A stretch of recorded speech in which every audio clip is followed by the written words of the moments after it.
Welcome, welcome, welcome. This is Erica Moser, your host, and I have guest Piercy Bastany, who is going to talk with me about the government shutdown and what does that mean to us. And I would like to hear you guys' thoughts on what do you think the government shutdown means to you as well. And so, just a quick overview: the government shutdown happens when the Congress doesn't pass funding bills to keep the federal government running, right? So we're going to be talking about essential versus non-essential, like the military, law enforcement, and air traffic control what's keeping it running, right? We're gonna talk about the non-essential services like the national parks, the museums, and some federal offices, which is closed or paused.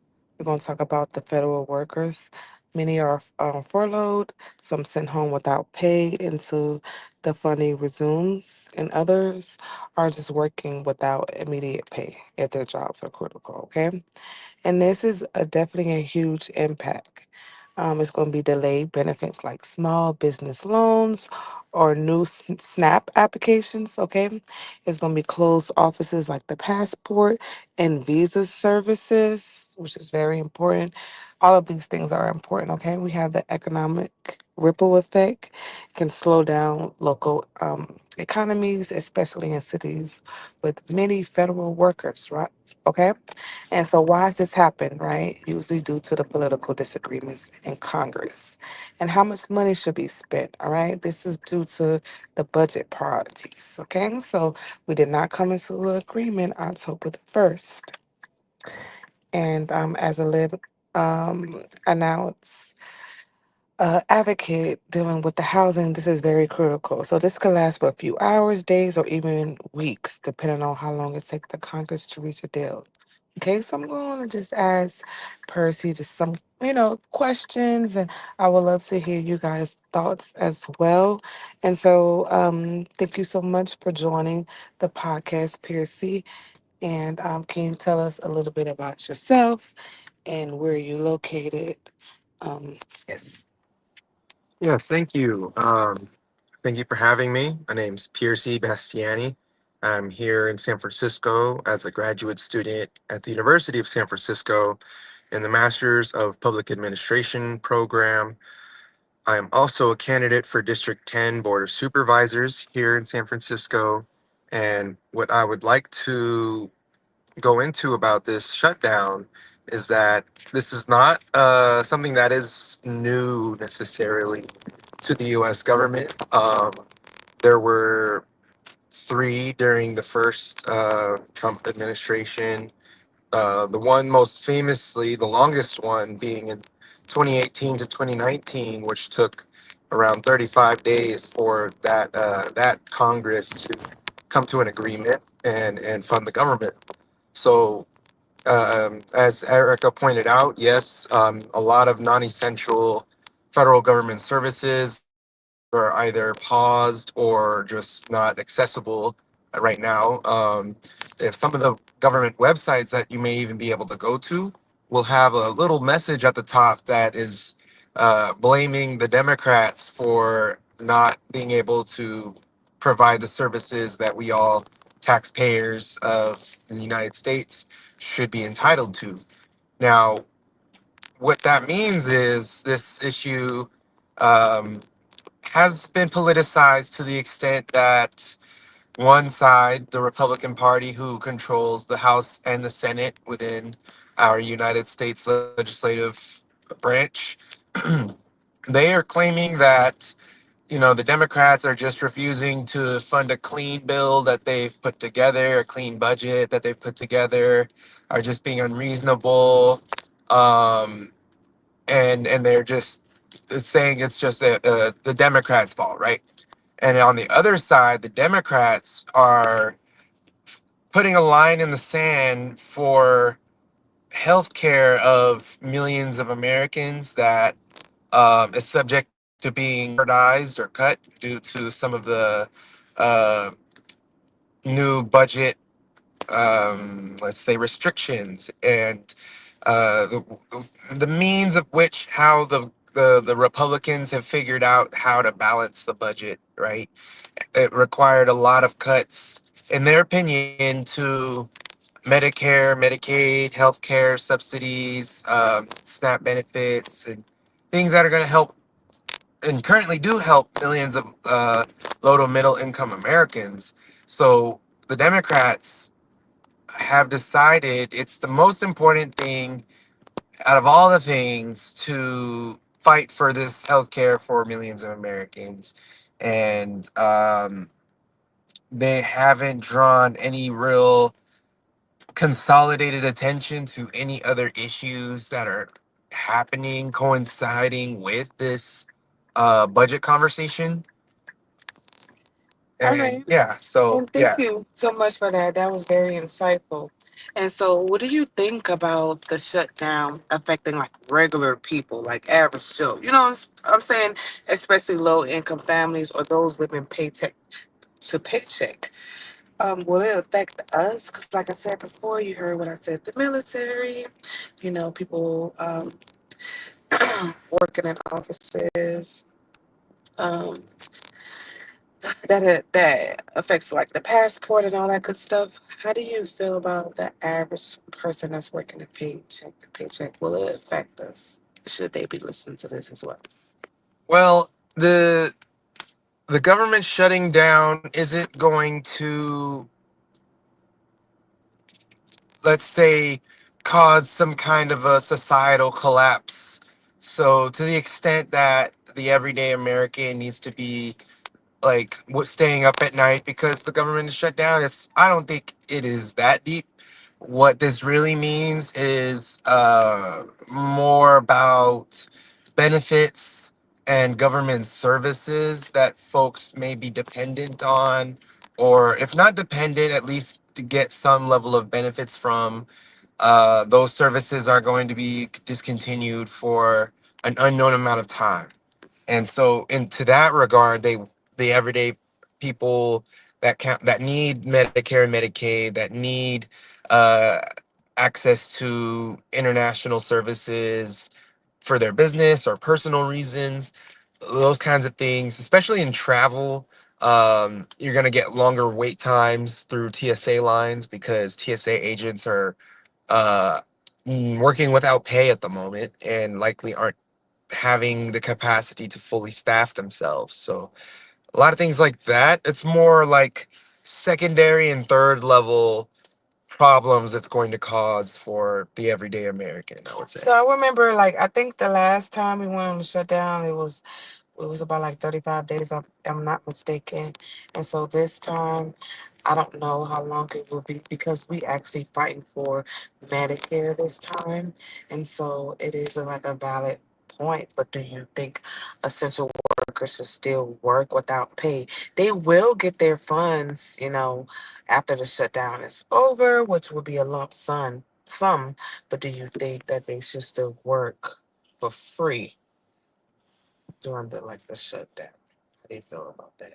And what would they, and if they do, like, you know, how can they survive being that there's no resources and services, like public assistance or food stamps or anything? Do they have any special, funding for them, programs? Like, what should they do? Like, how do they survive? Well, it is really tough for a lot of our federal workers that are being really forced into this situation. If they're even able to still work, because again, many of them are furloughed already and aren't working at all. And so even for them, whether you're working or not, that check isn't coming in right now. You have people have rent to pay, groceries, utility bills, phone bills. So this, for those that are furloughed, this may be a time where we're gonna have to think back to the pandemic when folks weren't able to go into work and had to figure out alternative methods to bring in some income. I think we're gonna have to look back at those old playbooks that we did back then to make ends meet. And then for the folks that are having to work without pay, um, that's tough. That's all I can say. That's tough. I mean, granted, yeah, you are gonna get that back pay, but that's still not gonna take care of those bills that are due right this now. month, right now, or next week, the next 2 weeks, end of the month, all of that. So that's tough. And especially if it lasts for, even 35 days, even 5 days, that's a long time. And so I'm definitely praying, for them, taking it one step at a time. And I hope it don't last for a long time. Because with that being said, what services do you think people would miss the most if the government shut down for like a month? Like I said, it's gonna be no food stamps. Was it the visa? People like to travel.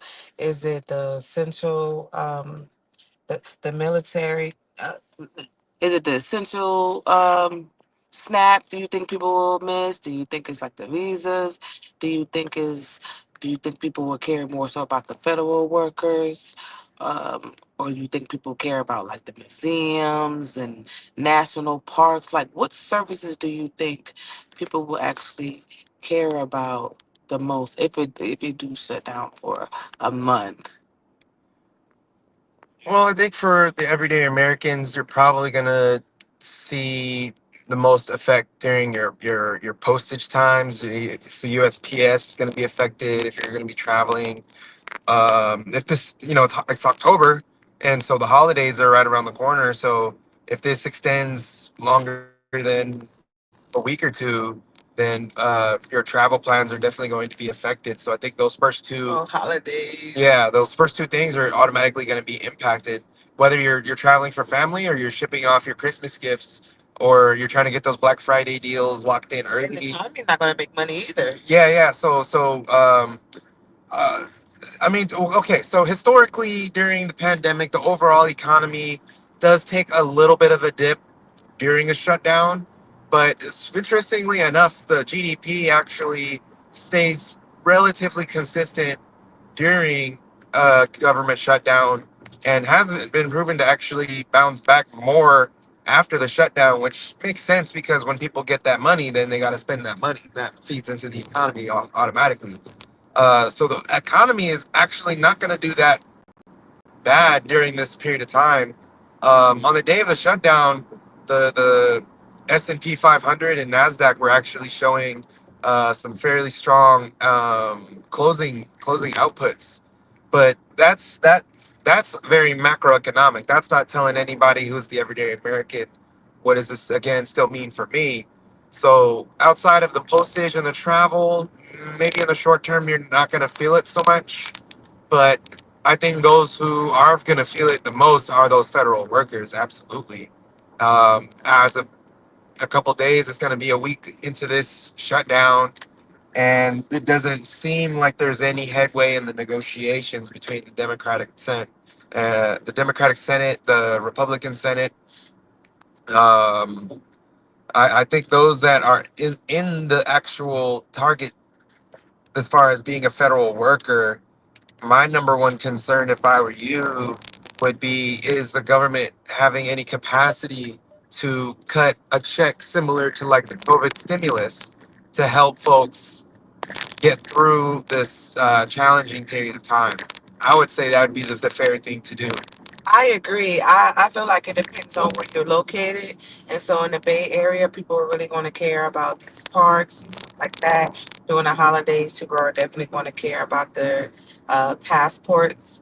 But for sure, like in urban neighborhoods, they're definitely going to care about like the food stamps and stuff being disconnected. But also, it's more, white people that is on food stamps too as well more than blacks, believe it or not. So they're going to be affected, by the food stamps and like, this Medicaid. So um I don't think it's all about the entertainment. I think this like as far as like the food stamps and the Medicaid is really going to affect people, just the fact that they need their medicine and mental health services and all this kind of stuff.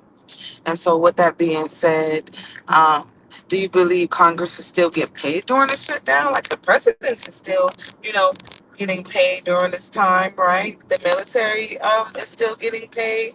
We had the Blue Angels wasn't able to, perform this weekend, right? Do you feel like they still should get paid while everybody else suffered? And that's just part of how, you know, uh, What is it? The government works. No, no. I think that the Congress should be accountable to the situation they're uh, introducing on the rest of the American society. So if the government shut down, really should be nobody at all that's a federal worker, including the congressional elected officials, should be getting any kind of a check because that is only then going to incentivize the legislators to act accordingly because their food on the table is counting on it. You know, some of these congressional leaders are really old, so it's not so much of an issue for them to miss a meal or two. But a lot of these younger congressional leaders are heads of families and they have kids at home, and so if their salaries were to be negatively impacted as a result of a potential government shutdown, it would seem to me a lot more incentive for them to make sure the government does not shut down, so that way they themselves don't miss out own on their own money. Right now, only their constituents and their peers are suffering when congressional leaders are still, uh, I think, constitutionally bound to still receive their income uh, during a shutdown such as this. But that is something that I believe is subject to change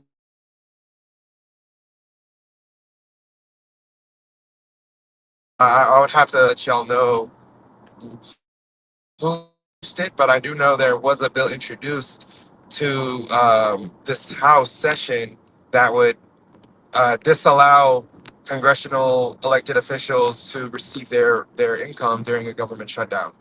Okay, so we touched on it a little bit earlier about like, the food stamps and like the a little bit about the veteran services, uh, personally me and you, and then also about like how this shutdown stopped, these government assistance, well, these housing assistance from receiving the 44.9 uh, billions of dollars, excuse me, $4.9 million to these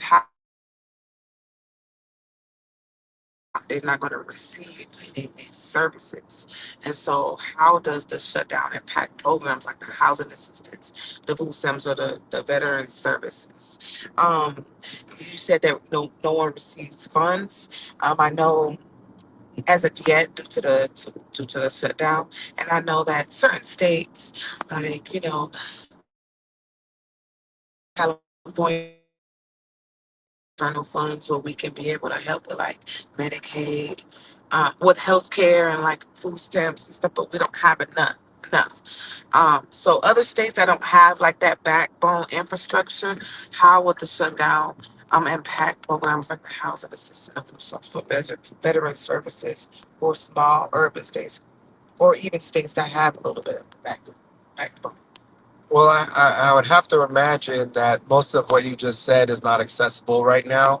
And if no payments are going out, I hope the housing programs that pay into folks' rent that they have some kind of reserve funding for this kind of a situation. Because if they're not going to issue a check, then who's going to pay for that government-backed portion of the rent? Uh, that may cause an impact on folks' housing affordability if the government's not going to be able to make one, if not two, rental payments. So as of October 1st, if those government-backed checks didn't clear, then folks are currently government's going to open back up so that way their rent will get paid.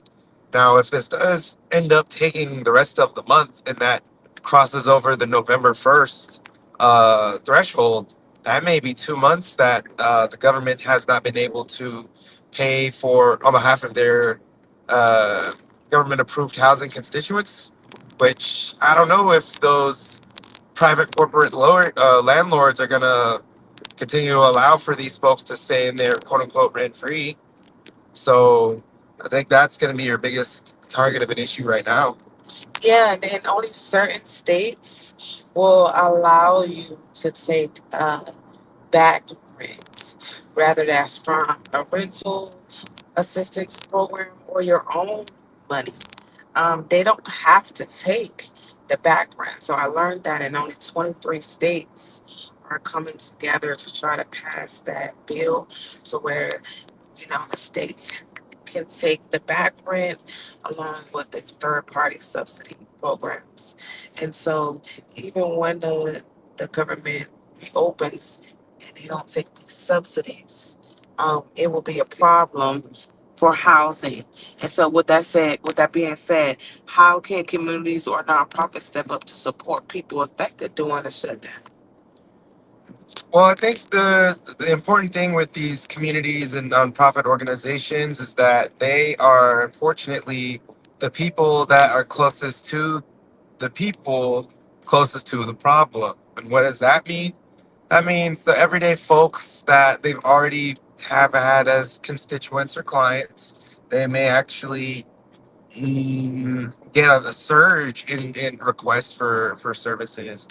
But again, they're already set up to address certain societal issues that are within their business model. So, folks that still need food, those food service organizations are already still there. Folks that need housing support, there's housing nonprofits and foundations that are already in place. Folks that need support around their medical care, there are nonprofit clinics and other pharmacies that may offer potential over-the-counter low-cost alternatives to many of the things that aren't being government backed right now. So it's definitely an important time to do a little bit of research in your own community to see what resources are available for whatever your needs are. And I can promise you that if you live in a metropolitan area, there's going to be at least a handful of resources, whether that's community nonprofits, non-government organizations, etc., that are going to be in position to help you. But if you are somebody that lives in an area that may be a smaller city or town, or even a rural area where there aren't as many options, if any, to support you in the needs that you have, it may be a time to see if there's any local or state legislators that you can contact that you're a constituent of that might be able to help redirect you to some services and resources that can help alleviate your situation at all. Thank you so much. And this was definitely great. I'm going to ask you one final question because what we're going to do is just come back here, guys, um, once a week to provide you updates, not only about the shutdown, about the resources that we can provide you, whether that's housing, jobs, how to volunteer, how to, get your credit, anything that'll help you with like um, essential day to day lifestyle so you can improve your life. That's what we're going to do. We're going to bring in there those resources fresh from the market. And our last final question that I have to PJ. And if you guys have any questions, thoughts, comments, make sure that you comment, like, and subscribe. Thank you so much for your support. The last question I have is, so if you were in charge with one law, right, you change to prevent the shutdowns from happening again. And so just think about it. If you're in charge with one law, you change to prevent shutdowns from happening again. You know, what would that be? And so for me, while you're thinking, um, me is to have problem solving solutions right from the beginning.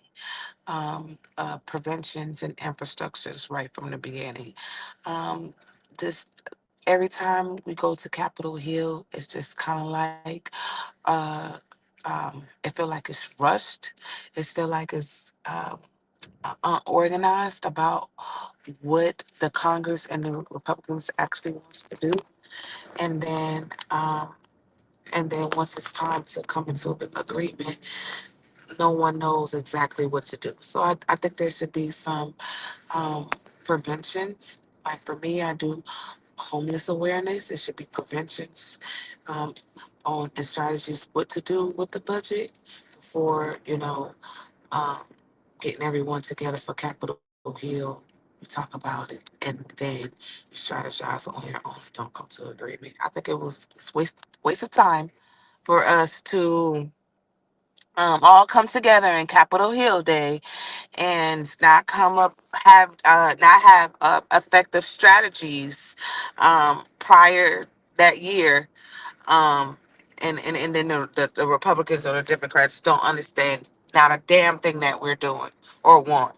I think it should be more organized and more coordination between the people and the government, especially from live experience advocates. Rather, that's from the housing, workforce development, mental health, the public health sector, and the list goes on and on. What do you think, Piercy, if you were in charge with one law or one opportunity, uh, um, and that innovative change to prevent shutdowns from happening again, what would it be?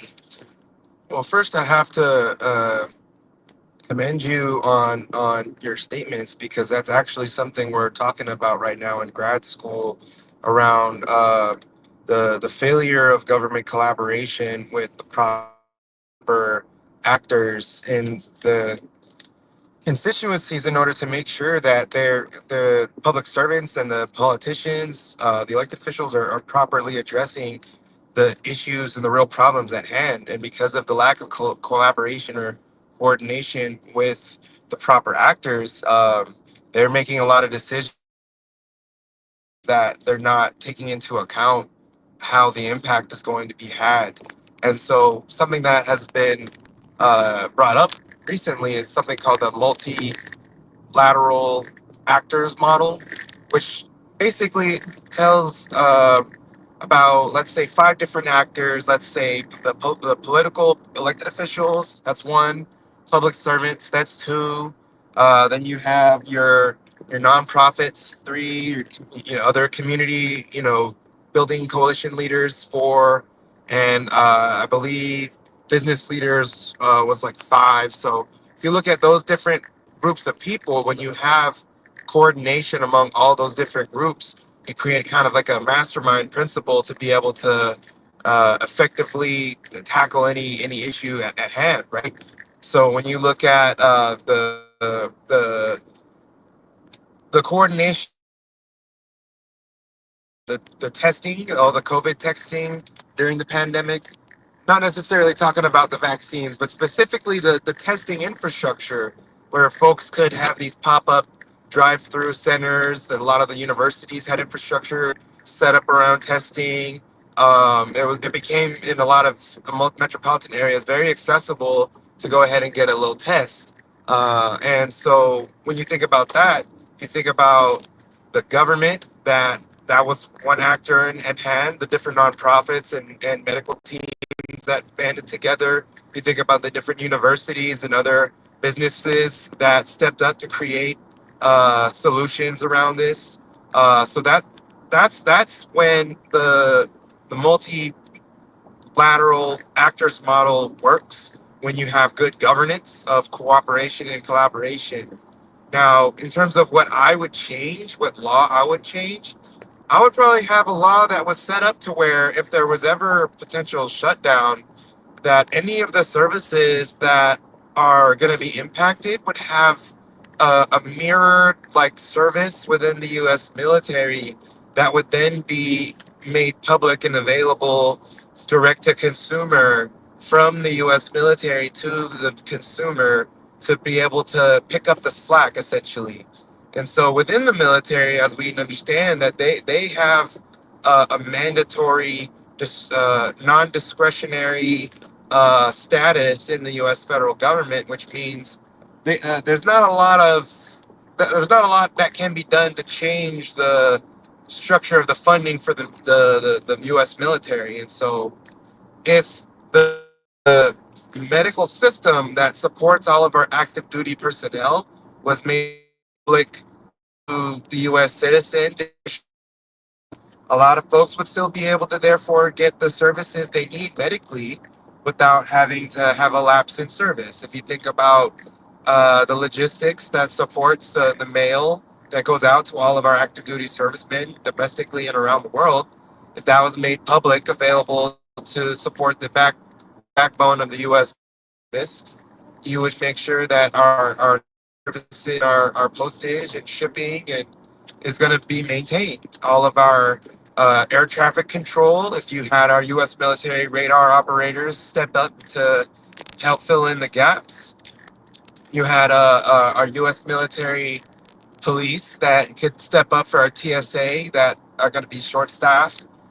So just any way that there's a mirror where a lapse would be due to a shutdown, if the U.S. military has to provide itself a complete self-sufficiency in every aspect of societal life. And so if that any of those things were made available public during a then the average citizen would never truly feel too much of an impact during any given shutdown because the vast resources of our United States military would be able to step up and fill in the gap. And this is not about what Trump is talking about currently in terms of using U.S. cities as military training grounds. We're not talking about uh, using the military as a law enforcement entity. That is against the law. There are several laws that prevent the U.S. military from being used as a domestic law enforcement force. And so, what I am saying is anything but that essentially would be under the purview of being of a support by the U.S. military in the same way that Trump has authorized the U.S. military to support our border patrol in its enforcement of our immigration law.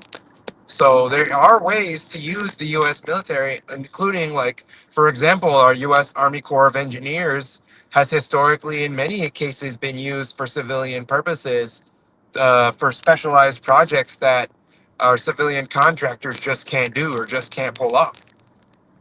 So that would be the way that I would change uh, laws around the use of military services in the United States, especially as it comes to a government shutdown. Well, thank you so much, Piercy. This was a wonderful conversation, and I hope you guys out there learned a lot from this discussion. And if you guys have any other comments and thoughts, please feel free to um, you know, write them down in the chat or inbox as well. Um, Thank you so much for tuning in, and have a wonderful day. Thank you.